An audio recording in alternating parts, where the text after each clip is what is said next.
মাননীয় প্রধানমন্ত্রী তিনিও কিন্তু হ্যাঁর পক্ষে প্রচারণা করেছেন। ফলে সরকার দল থেকে আমরা এখনো কোনো স্পষ্ট জবাব পাইনি যে তারা কি গণভোটটাকে মানেন কি মানেন না।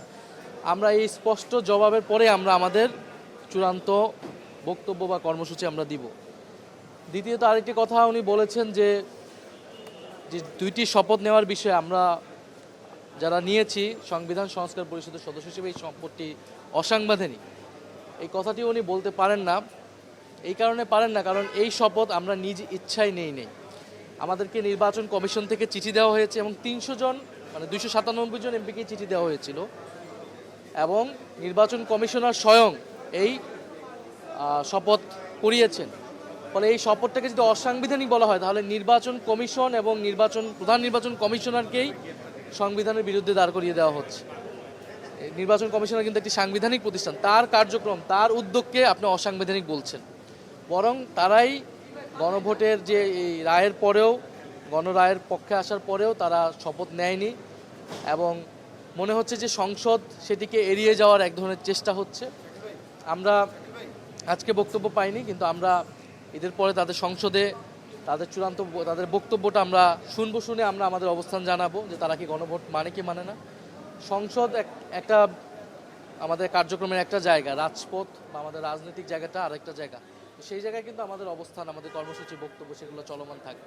এগুলো সবই মীমাংসিত বিষয় ছিল। এমন না যে আলোচনাটা আজকে হুট করে এসেছে, এমন না এই জিনিসটা চাপিয়ে দেওয়া হয়েছে। অনেকেরই সমালোচনা ছিল গণভোটের আদেশ নিয়ে, আমাদেরও ছিল। কিন্তু আমরা যারা ইলেকশন করেছি, অংশগ্রহণ করেছি, গণভোটের প্রচার করেছি হ্যাঁর পক্ষে, বিএনপির অনেক এমপি এবং তার দলীয় প্রধান তিনিও তো হ্যাঁর পক্ষে প্রচার করেছেন। ফলে একটা কিন্তু রাজনৈতিক সমঝোতা ছিল, একটা মীমাংসিত বিষয় ছিল। কিন্তু তারা সেই মীমাংসিত বিষয়টা নির্বাচনে বিজয় লাভের পরে 2-300 পাওয়ার পরে এক ধরনের গায়ের জোরে সেগুলোকে অবজ্ঞা করার চেষ্টা করছে। বাংলাদেশের জনগণ এগুলো দেখছে। 90-এর গণ অভ্যুত্থানের পরে ত্রিদলীয় জোটের রূপরেখাতে সবাই সম্মত হওয়ার পরে কিন্তু এই বিএনপি সরকার গঠনের পরে সেটাকে অবজ্ঞা করেছিল, সেই প্রতিশ্রুতি তারা মানেনি এবং তার ফলাফল হয়েছিল তারা কিন্তু বেশি দিন সংসদীয় রাজনীতিতে থাকতে পারেনি, বাংলাদেশ থাকতে পারেনি, বাংলাদেশ ফ্যাসিবাদের দিকে যেতে হয়েছিল। ফলে সেই ইতিহাস থেকে তারা কি শিক্ষা নেবে নাকি তারা ইতিহাসের পুনরাবৃত্তি করবে, এটা তাদেরকে সিদ্ধান্ত নিতে হবে। সংবিধানে তো এখন অনেক কিছুই নাই বা অনেক কিছুই আছে যেটা এই সরকার কিন্তু করছে না। এখানে শেখ মুজিবুর রহমানের ছবি টাঙানোর আইন আছে, অনেকগুলো কিন্তু এরকম আইন এবং বাস্তবতা আছে, সেগুলো কি সরকার করছে বা অন্তর্বর্তী সরকার করছে। ফলে এই পুরো সময়টাকে আমরা কিন্তু এর আগে বলেছি, অন্তর্বর্তী সরকার, ঐকমত্য কমিশন, এই নির্বাচন, এই সরকার সব কিছুকে সংবিধান দিয়ে ব্যাখ্যা করা সম্ভব না।